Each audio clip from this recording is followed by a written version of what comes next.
प्रिय मित्रों नमस्कार। मैं अजय सोलंकी, एस्ट्रो एडवाइज़र और इसके साथ ही फ्लूटिस्ट यानी बांसुरी वादक। आज के ज्योतिष एपिसोड में अपने एस्ट्रो चैनल में आपका हार्दिक स्वागत करता हूं। मित्रों, आज के एपिसोड में हम चर्चा करेंगे कि जब सूर्य देव भिन्न भिन्न राशियों में होते हैं तो कैसा फल देते हैं। सूर्य देव अग्नि तत्व के होते हैं, आत्मकारक हैं और शरीर में आत्मा का प्रतिनिधित्व करते हैं।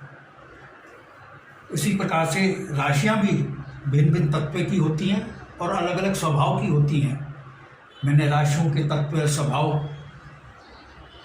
प्रत्येक राशि में लिख दिया है। ये मेष राशि है, 1 नंबर मेष राशि को डिनोट करता है। मेष राशि अग्नि तत्व की है और इसका चर स्वभाव होता है। और वृष राशि जो कि 2 नंबर से डिनोट करती है वह उस पृथ्वी तत्व की होती है और उसका स्वभाव अचर होता है। और मिथुन राशि जिसको तीसरा नंबर डिनोट करता है द्विस्वभाव की होती है, आकाश तत्व की होती है।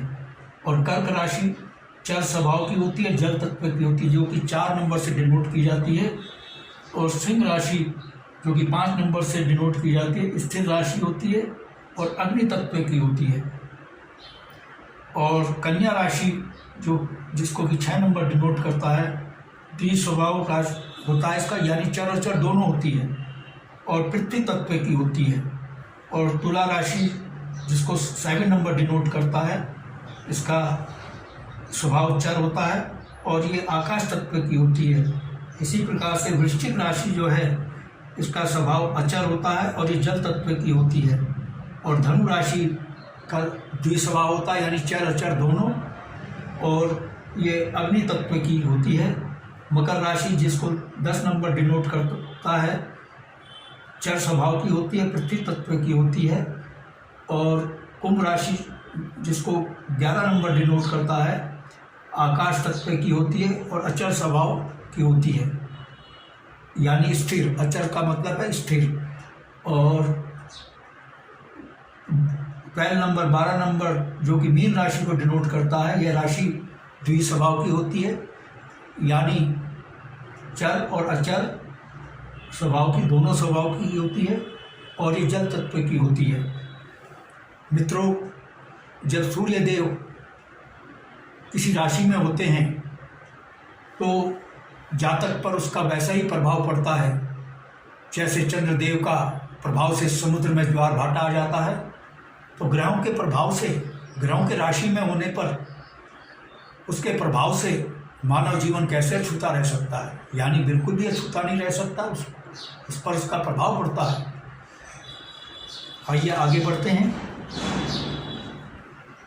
मेष राशि को लेते हैं। यदि सूर्यदेव मेष राशि में होते हैं, जैसा कि मैंने बताया कि सूर्यदेव भी अग्नि तत्व के और मेष राशि भी अग्नि तत्व की होती है और इस राशि का स्वभाव चर होता है।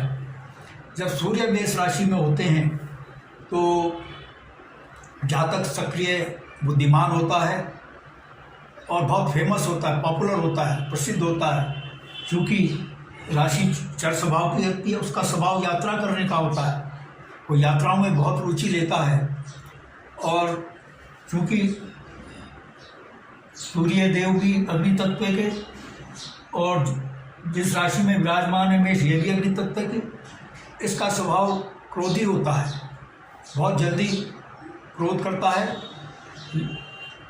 और क्योंकि अग्नि ऊर्जा का कारक मानी गई है और दोनों राशि और ग्रह, सूर्यदेव जिस राशि में विराजमान है मेष राशि और सूर्यदेव दोनों अग्नि का प्रतिनिधित्व करते हैं, अग्नि तत्व के होते हैं।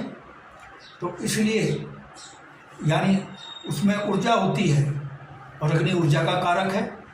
जातक ऊर्जावान होता है कि कार्य क्षमता, कार्य कुशलता उच्च कोटि की होती है। जब जातक की कार्य क्षमता, कार्य कुशलता उच्च कोटि की होती है तो कामयाबी उसके कदम चूमती है, ये तो बात जाहिर है।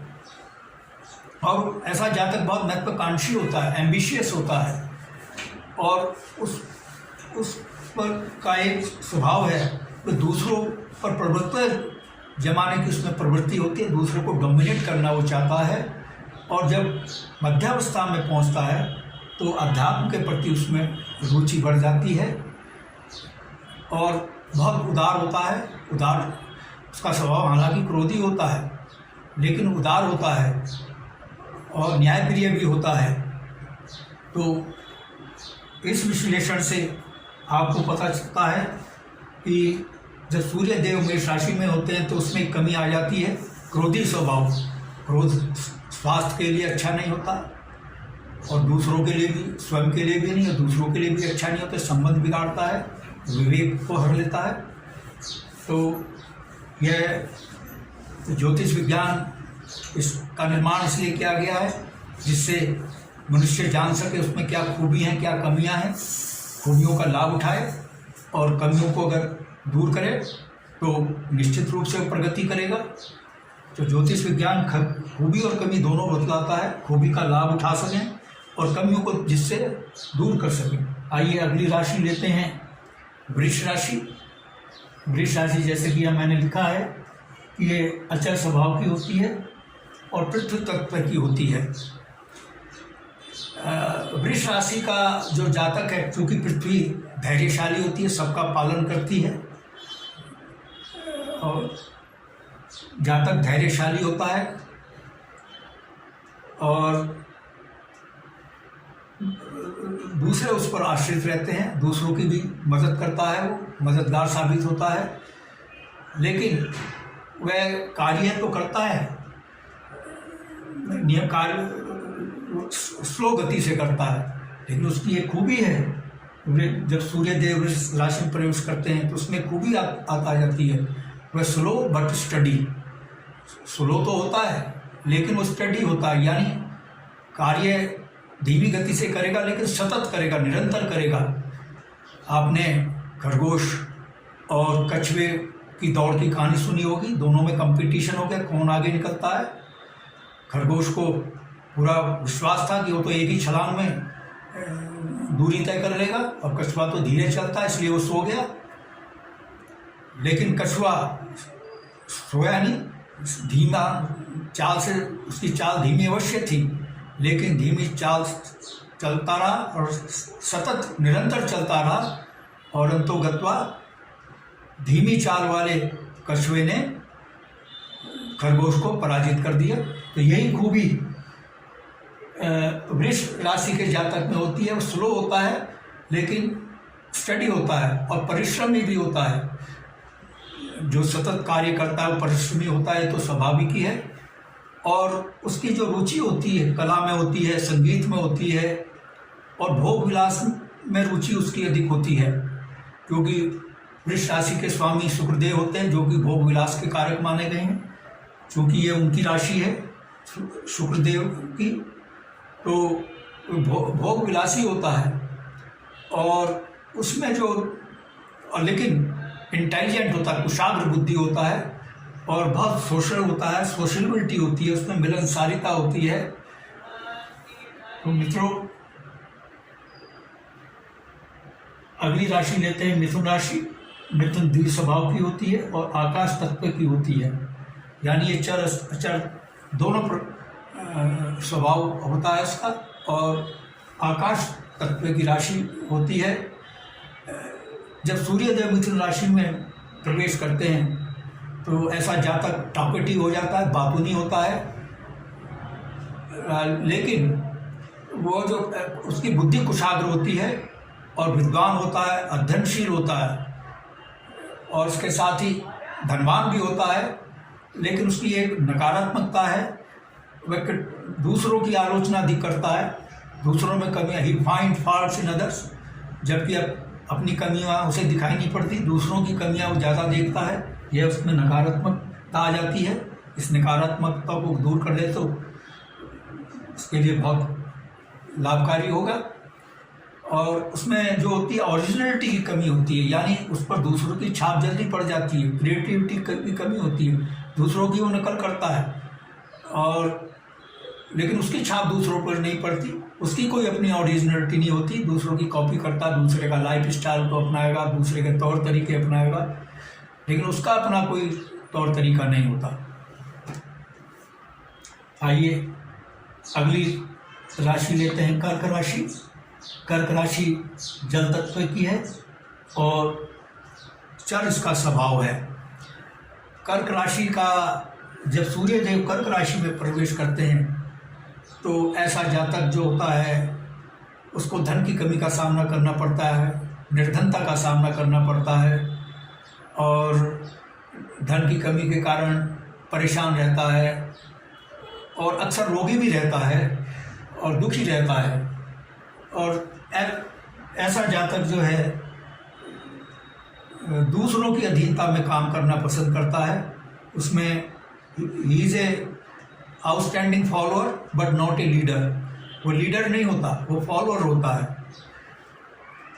दूसरों की अधीनता में कार्य करना पसंद करता है। ऐसे जातक नौकरी में ज़्यादा कामयाब होते हैं जो दूसरों की अधीनता में कार्य करना पसंद करते हैं, लेकिन बिजनेस में सफल नहीं हो पाते हैं। आइए अगली राशि लेते हैं, सिंह राशि। सिंह राशि स्थिर राशि, स्थिर स्वभाव की है और अग्नि तत्व की राशि है। सिंह और मेष राशि दोनों मिलते जुलते हैं। मेष राशि में तो सूर्य देव उच्च के होते हैं और सिंह राशि जो है सूर्य देव की स्वराशि है। चूँकि सिंह राशि अग्नि तत्व की है और सूर्य देव भी अग्नि तत्व के हैं, ऐसा जातक क्रोधी होता है। जब सूर्य देव सिंह राशि में प्रवेश करते हैं तो उसका स्वभाव क्रोधी हो जाता है, दूसरों पर प्रभुत्व जमाना चाहता है और धनी तो होता है लेकिन हमेशा धनी नहीं रहता। उसको अप्स एंड डाउन, उतार चढ़ाव झेलने पड़ते हैं। मेष राशि के जातिका को भी उतार चढ़ाव झेलने पड़ते हैं। उसको उतार चढ़ाव लाइफ में अप एंड डाउन के आते हैं और उसके अंदर एक खूबी होती है कि वह दूसरों के आश्रय में कार्य नहीं करता, वो इंडिपेंडेंट होता है, इंडिपेंडेंट कार्य करना पसंद करता है। आइए अगली राशि कन्या राशि लेते हैं। कन्या राशि का स्वभाव द्विस्वभाव होता है, यानी चर और अचर, और ये पृथ्वी तत्व की राशि होती है। पृथ्वी दूसरों का पालन करने के लिए जानी जाती है और धैर्य के लिए जानी जाती है। जब सूर्य देव कन्या राशि में प्रवेश करते हैं तो उसको धैर्यवान बनाते हैं, उसमें धैर्य आ जाता है, वो धैर्यवान होता है और साहित्य में और काव्य कला में उसकी रुचि होती है। क्योंकि बुधदेव की राशि है कन्या। बुधदेव साहित्य का भी प्रतिनिधित्व करते हैं, काव्य कला का प्रतिनिधित्व करते हैं। हालांकि शुक्रदेव कला का प्रतिनिधित्व करते हैं, लेकिन बुधदेव भी साहित्य का और काव्य का प्रतिनिधित्व करते हैं। तो ऐसा जातक साहित्य और कविता में रुचि रखता है, कई भाषाओं का ज्ञाता होता है। अपनी मातृभाषा पर तो उसकी मजबूत पकड़ होती है और भाषाओं पर भी काफ़ी अच्छा जानकार होता है। और उसकी जो मेमोरी है, बुधदेव चूँकि स्मरण शक्ति के भी कारक माने गए हैं और ये बुधदेव की राशि है। जब सूर्य देव कन्या राशि में आते हैं तो उसकी स्मरण शक्ति बढ़ जाती है। बुधदेव चूँकि मेमोरी के कारक माने गए हैं, जैसे कि मैंने बताया कन्या राशि के स्वामी बुधदेव होते हैं। लेकिन जब सूर्य देव इस राशि में प्रवेश करते हैं कन्या राशि में, तो उसकी स्मरण शक्ति आउटस्टैंडिंग होती है। यानी कन्या राशि में अगर सूर्य देव हैं तो कन्या राशि के जातक की स्मरण शक्ति बहुत आउटस्टैंडिंग होगी और उसमें आर्गुमेंट करने की भी बेहतर क्षमता होती है और बहस करने में निपुण होता है वो और बुद्धिमान होता है और पत्रकारिता में बहुत सफल रहता है और उसका जो मैथमेटिक्स होता है बहुत अच्छा होता है, गणित में वो प्रवीण होता है और उसका जो स्वभाव होता है थोड़ा स्त्रियों का सा स्वभाव होता है, जो स्त्रियोचित गुण उसमें पाए जाते हैं। तो आइए अगली राशि तुला राशि लेते हैं। सूर्यदेव तुला राशि में होते हैं तो ऐसा राशि का जातक कैसा होता है। चूँकि तुला चर राशि है और आकाश तत्व की राशि है, तुला राशि का जो जातक है वो यात्रा करना पसंद करता है और उसकी जो प्रवृत्ति होती है, क्योंकि तुला राशि में सूर्य देव नीच के हो जाते हैं, उसकी जो प्रवृत्ति होती है निम्न स्तर की होती है। अधिकतर शराब का व्यवसाय करना पसंद करेगा, शराब बनाने का व्यवसाय पसंद करेगा, मादक पदार्थों की तस्करी में इन्वॉल्व होना पसंद करेगा। निम्न स्तर की उसकी सोच हो जाती है और शराबी होगा, नैतिक मूल्यों का पालन नहीं करता, नैतिक मूल्यों को इग्नोर करता है और उसकी जो भाषा होती है वो, क्योंकि सूर्यदेव इसमें तुला में नीच के हो जाते हैं, उसकी भाषा बहुत अशिष्ट होती है, गाली गलौज की भाषा होती है, लेकिन डरपोक भी होता है। ऐसे जातक जो असभ्य अशिष्ट होते हैं, गाली गलौज से बात करते हैं, डरपोक होते हैं, क्योंकि उनमें आत्मशक्ति नहीं होती। दूसरे से दबने वाला और दिखावेबाजी अधिक करता है, शोशेबाजी अधिक, दिखावेबाजी अधिक करता है। तो इन कमियों को से बचने के लिए सावधान रहें। अगर तुला राशि में सूर्य देव हैं तो इन नकारात्मकताओं को दूर करें। ज्योतिष विज्ञान सावधान कर रहा है कि ये नकारात्मकता हानिकारक साबित होती हैं उसके लिए। आइए अगली राशि वृश्चिक राशि लेते हैं। तो सूर्य देव वृश्चिक राशि में होते हैं तो ऐसे राशि का जातक जो होता है वो थोड़ा केयरलेस होता है और लेकिन साहसी होता है, पराक्रमी होता है और उसमें क्रूरता होती है, वो निर्दयी होता है, उसमें दया की भावना नहीं होती है और स्टबॉर्न होता है, यानी हठी होता है, जिद्दी होता है, जो ठान लेता है वो करना पसंद करता है। ऐसा जातक मिलिट्री, सेना, पुलिस में कामयाब होता है। और जब जिस जातक की वृश्चिक राशि में सूर्य देव विराजमान है, ऐसा जातक एक बहुत आउटस्टैंडिंग स्पोर्ट्समैन होता है, खिलाड़ी, बहुत बेहतर खिलाड़ी होता है, उसमें स्टैमिना, दमखम बहुत अधिक होता है और सेना मिलिट्री में उच्च पद प्राप्त करता है। चूँकि और ये जल तत्व की राशि है और इसका स्वभाव अचर है वृश्चिक राशि। आइए अगली राशि धनु राशि लेते हैं। धनु राशि द्वितीय स्वभाव की है और अग्नि तत्व की राशि है। सूर्य देव जब धनु राशि में होते हैं तो धनु राशि का जातक प्रसन्नचित होता है, हम हर हाल में खुश रहता है वो, और बहुत ही पॉपुलर होता है। जो व्यक्ति हंसमुख होगा, प्रसन्नचित होगा, उसको लोग अधिक पसंद करते हैं, उसकी लोकप्रियता अधिक होती है और उसकी आमदनी अच्छी होती है, आय अच्छी होती है, धनवान होता है और ईमानदार होता है। क्योंकि धनु राशि के जो स्वामी हैं वो बृहस्पति देव होते हैं, इसलिए इसका असर है। आनंद स्वाभाविक है, बृहस्पति देव सौम्य ग्रह माने गए, शालीन ग्रह माने गए, उसमें शालीनता होती है और लेकिन और वो रिलायबल होता है, वो कभी धोखा नहीं देगा, उस पर विश्वास आसानी से किया जा सकता है। और चूँकि सूर्य अग्नि तत्व की राशि है और धनु भी अग्नि तत्व की, लेकिन ये क्रोधित शीघ्र हो जाता है। जितनी जल्दी क्रोधित होता है उतनी जल्दी गुस्सा भी उसका ठंडा हो जाता है। आइए अगली राशि लेते हैं मकर राशि। मकर राशि चर राशि होती है, चर स्वभाव की, और पृथ्वी तत्व की राशि होती है। मकर राशि की जो मेंटलिटी होती है वो थोड़ी निम्न स्तर की होती है और जातक जो है हठी होता है, कंजूस होता है। मितव्ययी और कंजूस में फ़र्क है। कंजूस जो होता है वो जो प्रोडक्टिव एक्सपेंसेस हैं उनको भी नहीं करता, और जो मितव्ययी होता है वो बचत तो करता है लेकिन जो प्रोडक्टिव एक्सपेंसेस हैं, जो आवश्यक है, उनको करता है, उन खर्चों को करता है। लेकिन जो कंजूस होता है वो ज़रूरी खर्चों को भी नहीं करता, जो उसके लिए लाभकारी हैं खर्चे, उनको भी नहीं करता है। तो मकर राशि का जातक कंजूस होता है और जो है लेकिन परिश्रमी होता है। परिश्रमी तो ऐसा होगा कि जिस काम को हाथ में ले लेगा, जब तक वो पूर्ण नहीं होगा सांस नहीं लेगा, चैन से नहीं बैठेगा, काम को पूर्ण करके ही करेगा। लेकिन आलसी भी है,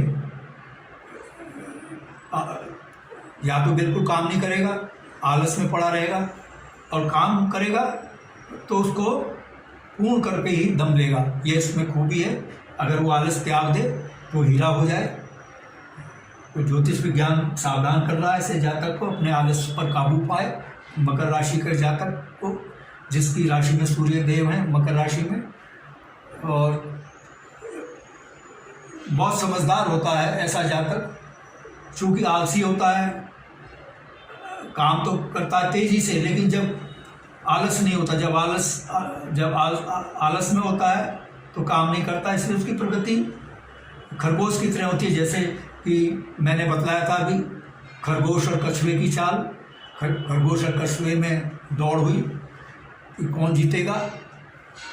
कछुए की चाल बहुत धीमी थी लेकिन स्टडी थी, और खरगोश को कॉन्फिडेंस था कि वो तो एक ही छलांग में रेस को जीत लेगा, इसलिए वो पढ़ के सो गया। तो अंतोगत्वा स्लो बट स्टडी वाला, यानी जिसकी कछुए की गति धीमी थी लेकिन निरंतर थी, वो विजयी हो गया। तो इसके अंदर ये भी खूबी है, आंशिक खूबी है, पूर्णतया तो नहीं है, ये आंशिक खूबी है। मकर राशि का जातक आंशिक रूप से स्लो बट स्टडी होता है। आइए अगली राशि कुंभ राशि लेते हैं। कुंभ राशि अचल राशि होती है और आकाश तत्व की राशि होती है। कुंभ राशि का जातक जो है दुखी रहता है। उसका स्वभाव है दुखी इसलिए रहता है क्योंकि उसको पॉजिटिव चीज़ें नहीं दिखाई देती इस दुनिया में, सिर्फ नेगेटिव चीज़ दिखाई देती है। जो ईश्वर का धन्यवाद नहीं करेगा कि इसने मुझे स्वस्थ बनाया है, मैं आभारी हूँ, और अगर किसी चीज़ का अभाव है उसको मैं इग्नोर करूँ, उस अभाव को दूर करने का प्रयास करूँ, तो मैं प्रसन्नचित्त रहूँगा। और सिर्फ मैं अभाव का ही रोता रहूँगा और जो मेरे पास उपलब्धि हैं उस पर खुश नहीं हूँगा, तो हमेशा उदास रहूँगा। तो ऐसे ही प्रकृति कुंभ राशि के जातक की होती है। ये दुखी होता रहता है और लेकिन हठी भी होता है, और उसके कार्य में अक्सर बाधाएं आती हैं। बाधाएं तो वैसे सभी के जीवन में आती हैं, लेकिन कोई बाधाओं को दूर करने के लिए कमर कस लेता है और कामयाब हो जाता है। भगवान कृष्ण बाद में पैदा हुए, उनको मारने वाले पहले पैदा हो गए, तो उनको जीवन में कितनी बाधाओं का सामना करना पड़ा। तो इंसान की क्या हैसियत है कि उसके जीवन में बाधाएं ना आए। तो कुंभ राशि का जो जातक है उसके मार्ग में बाधाएं आती हैं, अड़चनें आती हैं, और बाधाओं की वजह और कठिनाई की वजह से दुखी रहता है। और जो मध्यावस्था के बाद ही वो संन्यास ले लेता है, यानी पलायन कर लेता है दुनिया से। और लेकिन उसमें ज्योतिष विद्या के प्रति रुचि होती है और अच्छा एस्ट्रोलॉजर बनने की भी उसमें काबिलियत होती है। तो कुंभ राशि के जातक अपनी कमियों को दूर करें इनको, तो कामयाबी कदम चूमेगी। आइए अगली राशि लेते हैं मीन राशि। मीन राशि जल तत्व की है और द्वि स्वभाव है। जब सूर्य देव मीन राशि में होते हैं तो मीन राशि का जो जातक है वो बहुत ही शांति प्रिय, क्योंकि मीन राशि जो स्वामी ग्रह हैं वो बृहस्पति देव हैं, तो बृहस्पति देव की छाप पड़नी स्वाभाविक है। और ऐसा जातक जो है जब सूर्य देव मीन राशि में आते हैं तो उसमें सॉब्राइटी में वृद्धि होती है, सौम्यता आ जाती है, सौम्यता में और वृद्धि होती है, शांति प्रिय होता है और ज़्यादातर जौहरी होता है, रत्नों का व्यापार करता है। और चूँकि ये जल तत्व की राशि है, मीन तरल पदार्थों का भी वो व्यापार करता है। उसमें ऐसे व्यापार में उसकी रुचि होती है, ज्वेलरी के व्यापार में, तरल पदार्थों के व्यापार में, और धनी होता है और उसमें आकर्षण होता है, एक अट्रैक्शन होता है। यहाँ तक कि स्त्रियाँ उसकी ओर अधिक आकर्षित होती हैं, स्त्रियाँ उसके प्रति आकर्षित होती रहती हैं। और उसकी जो गुप्त विधाएँ हैं, गुप्त विद्याएँ हैं, उसमें अधिक रुचि होती है, जैसे तंत्र विद्या और मंत्र विद्या और जो हिप्नोटिज्म आदि जो गुप्त विद्याएँ हैं, उसमें उसकी अधिक रुचि होती है। तो मित्रों, यदि मैं आपको एक चीज़ और बता दूं कि सूर्य देव जब विभिन्न राशियों में होते हैं तो आप अपनी कमजोरी और ताकत दोनों को पहचान सकते हैं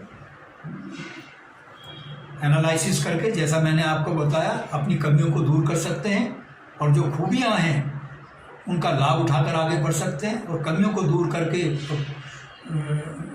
प्रगति कर सकते हैं, और खूबियों का लाभ उठाकर उसका फ़ायदा उठा करके आप आगे बढ़ सकते हैं। मित्रों, यदि आपको मेरा ये चैनल एपिसोड पसंद आया है आज का, तो I request you to please subscribe my channel. मेरा चैनल सब्सक्राइब करने से आपको दो लाभ होंगे। एक तो चूँकि मैं एस्ट्रो एडवाइज़र के साथ साथ फ्लूटिस्ट भी हूँ, बांसुरी सिखाने फ्लूटिस्ट होने के नाते बांसुरी सिखाने के फ्लूट ट्यूटोरियल इसी एस्ट्रो चैनल में मैं डालता हूँ, और उसके साथ ही बॉलीवुड के सुपरहिट गाने, रोमांटिक, धार्मिक और देशभक्ति के गाने अपनी बांसुरी से बजा करके और बैकग्राउंड म्यूजिक के साथ अपने स्टूडियो में शूट करके इसी एस्ट्रो चैनल में डालता हूँ। मेरे चैनल का आपको भरपूर लाभ मिले। I therefore once again request you to please subscribe my channel.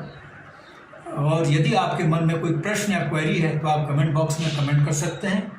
यदि आप अपनी जन्म पत्रिका या लग्न कुंडली के एनालिसिस करवाना चाहते हैं तो आप उन प्रश्नों के साथ जो आपके मस्तिष्क में कौंध रहे हैं, जिनका उत्तर आप पाना चाहते हैं, उनके उत्तर आपको सही नहीं मिल पा रहे हैं, तो आप अपने प्रश्नों के साथ अपनी बिल्कुल सही जन्म तिथि, जन्म समय, जन्म स्थान मेरे व्हाट्सएप नंबर 9411769698 पर भेज सकते हैं। मैं आपके प्रश्नों का तुरंत उत्तर दूंगा। बस आज इतना ही मित्रों, धन्यवाद, नमस्कार।